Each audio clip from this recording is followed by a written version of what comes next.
सांगली शहरामध्ये गुंतवणुकीचा विचार करताय? कमर्शियल लोकेशन हवं आहे? स्वतःलाच व्यवसाय करायचा आहे किंवा नामांकित ब्रँड्ससाठी भाडे तत्वावर द्यायचं आहे? मग डोळे झाकून एकच पर्याय, श्री राजलक्ष्मी मॉल. सांगली जिल्ह्यातील नामांकित, अनुभवी व सुप्रसिद्ध श्री राजलक्ष्मी ग्रुप यांचे श्री राजलक्ष्मी मॉल. एकाच छताखाली branded showrooms, restaurant, gym, food court, multiplex theatre, club house, game zone. नुसता मॉलच नाही तर लवकरच सांगलीमधील multi branded entertainment centre. Shri Rajlakshmi mall मध्ये आपली गुंतवणूक करा आणि मिळवा प्रचंड परतावा आणि प्रचंड फायदा. श्री राजलक्ष्मी ग्रुप आता पुण्यामध्ये देखील. अनेक गुंतवणुकींचे पर्याय उपलब्ध. नमस्कार, प्राईम न्यूजमध्ये आपलं सर्वांचे स्वागत. विट्यातील पाटील गटातील धर्मेश पाटील व समर्थकांनी बाबर गटात प्रवेश केला. त्यावेळी आटपाडीचे अध्यक्ष तानाजीराव पाटील यांनी तुम्ही येड्या बाबळीची निवड केली, तिथं काहीही उगवत नाही असे सांगत, तुम्हाला हापूस रत्नागिरी आंब्याचे झाड देतो, तिथे निवांत राहा असे सांगत पाटील गटावर जोरदार हल्लाबोल केला. पाहूयात काय म्हणाले ते. मला वाटतं मी कधी मामाला शब्द टाकला नव्हता, राजकारणाविषयी कधी बोलणं नव्हतं. मामा येत जात होते. प्रताप नाना शिंदेसाहेबाच्या कार्यक्रमादिवशी मला म्हटले की अध्यक्ष साहेब, आपल्याला आपला पाहुणा या प्रवाहात घ्यायला लागतोय. नानाला म्हणलं तुम्ही बोलून बघा. नाना म्हणले 2 पिढ्याचं नातं आहे, तुम्हीच पुढं व्हा, तुम्ही बोलून बघा. मी मामाला आणि धर्मेशला विनंती केली की मामा, बाच्याला जरा संकटात आहे, बाच्याला मदत करावं लागत्या. आता सगळी जवळजवळ जबाबदारी माझ्यावर आहे आणि तुम्हाला या निवडणुकीमध्ये जरा आमच्या संग यावं लागतंय. मला वाटतं काही गोष्टीवरती चर्चा झाल्या. मामाने सांगितलं की सगळ्या गोष्टी पुढच्या तुम्हाला बघावं लागतील. मामाला सांगताना मी सांगितलं की एखादं लग्न जमवायचं असते त्यावेळा मुलीच्या बाजूनं कोण असतो आणि मुलाच्या बाजूनं कोण असतो त्या याद्यावर सह्या करणारा बघितलं जातं. तर धर्मेशराव आणि मामाला मी सांगतो की तुमच्या याद्यावर तासगावच्या पाटलाची एक सह्या आहे, प्रताप नानाची, आणि आटपाडीचे पाटील म्हणून माझी एक सह्या आहे. त्यामुळं तुमचं पक्का कार्यक्रम आहे, ह्यात कुठली शंका नाही. जी मदत होईल ती मनापासून होईल. तुम्ही काही गोष्टी सांगितल्या की तुम्हाला राजकारणामध्ये एवढ्या अज्ञानात तुम्ही राहिलात की मला तुमचं काही किस्से 1 तास 2 तास तुमच्या संग बसल्यानंतर तुम्ही बोलला. खरोखर वाईट वाटलं की मामाला मी सांगितलं की एक वेड्या बाबळीचं झाड असते, आमच्या इकडं आम्ही त्याला चिलार म्हणतो. त्या झाडाच्या खाली कुठलंही तणसुद्धा येत नाही, पीक यायचं बाजूलाच राहतं. तसं तुम्ही निवडच करताना वेड्या बाबळीच्या झाडाची केलेली आहे. त्यामुळं तुम्हाला कितीही खत पाणी जरी बाहेरून घातलं तर ती झाड काय दुसऱ्या झाडाला शेजारी, अगदी काँग्रेसला पण उगून येऊ देत नाही, अशा पद्धतीचं ती झाड आहे. मला वाटतं एखादं झाड ऑक्सिजन घेतं आणि नायट्रोजन सोडतं, पण ही येड्या बाबळीचं झाड आहे, ऑक्सिजन बी घेतं नायट्रोजन बी घेतं. झाड म्हटलं का त्या झाडाला वाढीसाठी फक्त पॉझिटिव्ह घेतं. सगळं आपण बी पॉझिटिव्ह घटक घेतो आणि निगेटिव्ह टाकून देतो, पण त्या झाडाला पॉझिटिव्ह आणि निगेटिव्ह बी लागते. त्यामुळं तुमची काही वाढ होणार नाही. तुम्ही अगदी गोंडस रत्नागिरी हापूसचं झाड तुम्हाला देतो, त्याच्या सावलीला तुम्ही या आणि काही मदत करायची ती निश्चितपणानं आम्ही तुम्हाला मदत करू. मामाने सगळ्या गोष्टी मान्य केल्या. मला म्हणले त्या दोघांना बी बोलवा घरी. आम्ही दोघांनाही बोलवलं, भावाभावांना. आम्ही तिघे एकत्र बसून काही चर्चा झाली आणि मामाला सगळं घेऊन जायचं ठरवलं आणि तो आजचा योग आज घडून आलेला आहे. मला वाटतं निश्चितपणानं मामा तुम्हाला कुठलीही अडचण येणार नाही. माझ्याकडं तुम्हाला सांगायची वेळच येणार नाही की तुम्हाला भैयासाहेबाकडून इथंच तुम्हाला मदत केली जाईल. आणि तुम्ही एवढी साधी गोळी माणसं आहात की एखाद्यावर जीव लावला तर मनापासून लावता.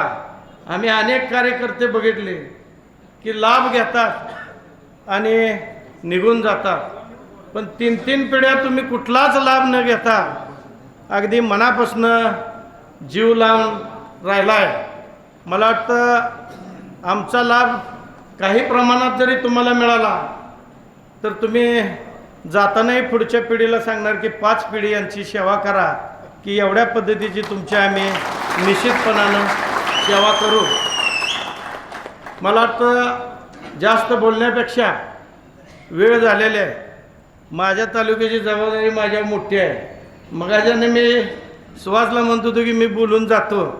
सुहास भैया म्हटले तुम्ही जाऊ नका, शेवटपर्यंत थांबा. पण वास्तविक पाहता मला तुम्हाला आज सगळी गोळा झाला आहे, त्यामुळं सांगण्याची गरज आहे.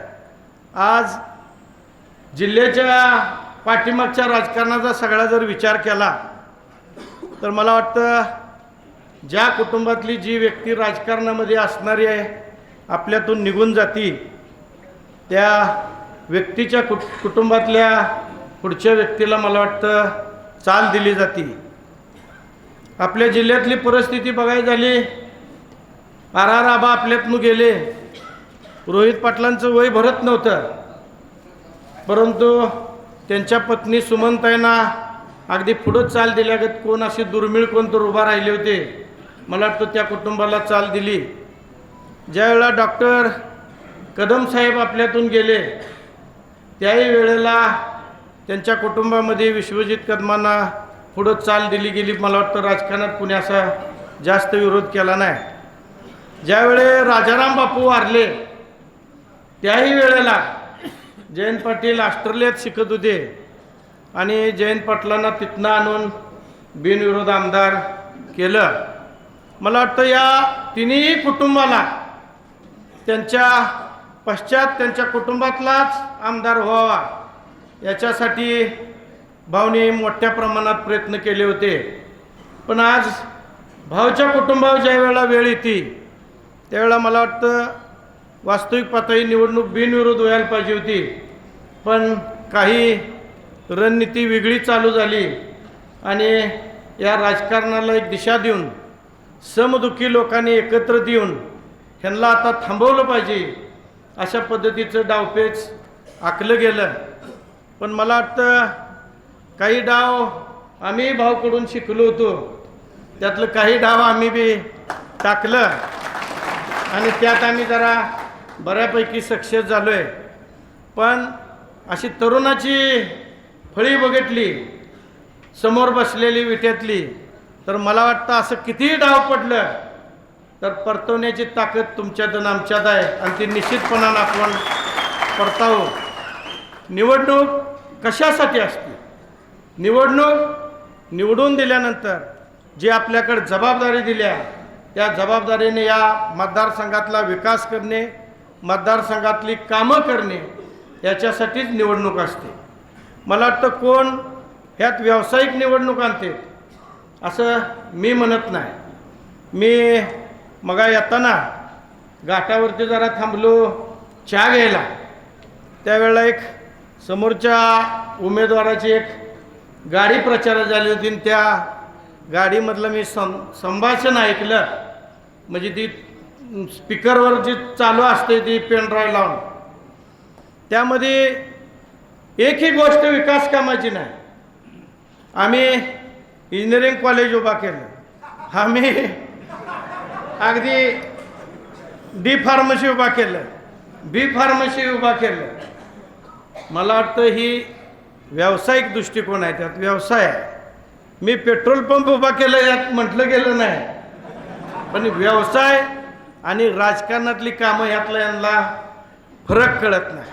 म्हणजे तुम्ही सांगताय काय, तुम्ही 10 वर्ष आमदार म्हणून काम केले, तुम्ही काय केलं ही सांगायला पाहिजे. नेता जरी आज गेला तर नेत्यानं केलेल्या कामावर तुम्ही आज 5 तास भाषण करा म्हटलं तर मी 5 तास कामं सांगू शकतो. तुम्हाला सांगायला काहीच काम नाही. मग तुम्ही संस्थात्मक दृष्टिकोनातनं जर सांगत असला तर कुठला ॲडमिशन तुम्ही फुकाट देताय? सगळ्या ॲडमिशनला व्यावसायिक दृष्टीतनं पैसे घेताय. आता बापूच्या बाबतीतच एक किस्सा सांगायचा झाला.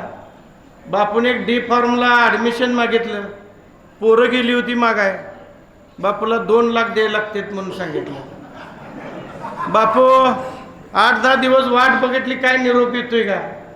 बापू 15 दिवसानं पुन्हा एकदा गाडीत गेले आणि उतरताना संध्याकाळी म्हणले, पोरं 2 लाख तुमच्या कॉलेजवर सांगितले, 1 लाखाभराची जुळणी करतो, तेवढं ॲडमिशन द्या मुलाला.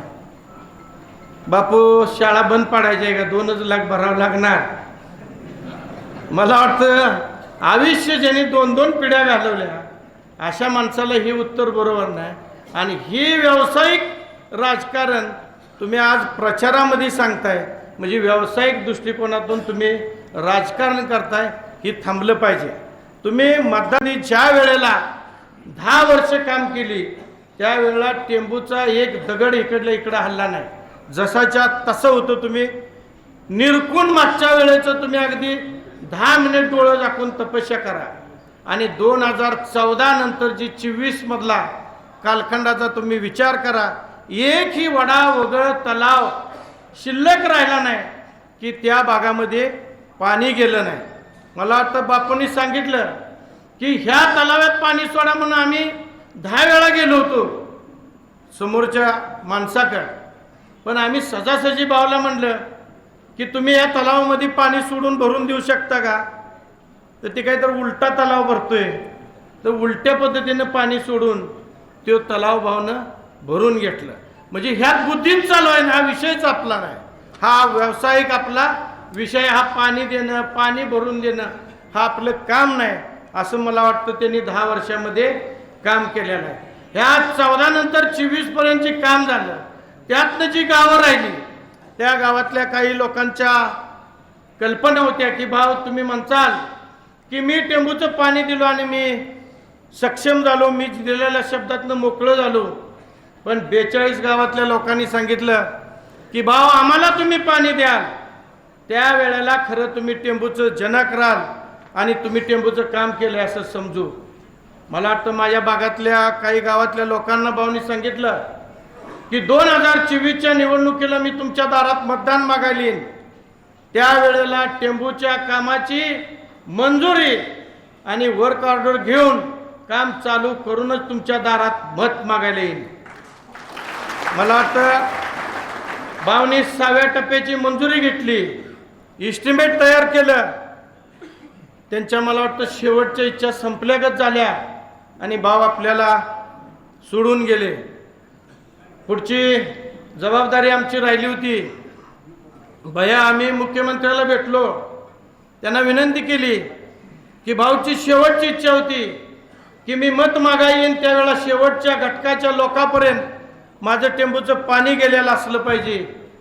एकनाथ शिंदे साहेबांनी अर्जंट त्याची टेंडर नोटीस काढली, वर्क ऑर्डर केली आणि डायरेक्ट 1 तारखेला आपण काम चालू केलं. मला वाटतं नारळ अनेक फुटतात, पण हा नारळ फुटल्यापासून आत्तापर्यंत जवळजवळ खोदाईचं काम 40% पूर्ण झालंय म्हटलं तर काय वावगं ठरणार नाही. एका साईडवर 13-14 पोकल्यान चालू आहेत आणि त्या पोकल्यांच्या सहाय्यानं आज 40% काम 6व्या टप्प्याचं पूर्ण झालेलं आहे. आणि मग आम्ही जी भाऊची इच्छा होत्या त्या भाऊच्या रूपात सुभाषबाईला घेऊन दारात आज मत मागायला जातोय की भाऊची इच्छा होती की मी 6व्या टप्प्याचं काम पूर्ण करेन. मला वाटतं भाऊ गेल्यानंतरची कामाची गती घ्यायला पाहिजे होती. मला मान्य आहे की 100 सुभाषबाई आणि 150 तानाई पाटील जर घातली तर अनिल भाऊच्या कामाची बराबरी कोण करू शकणार नाही.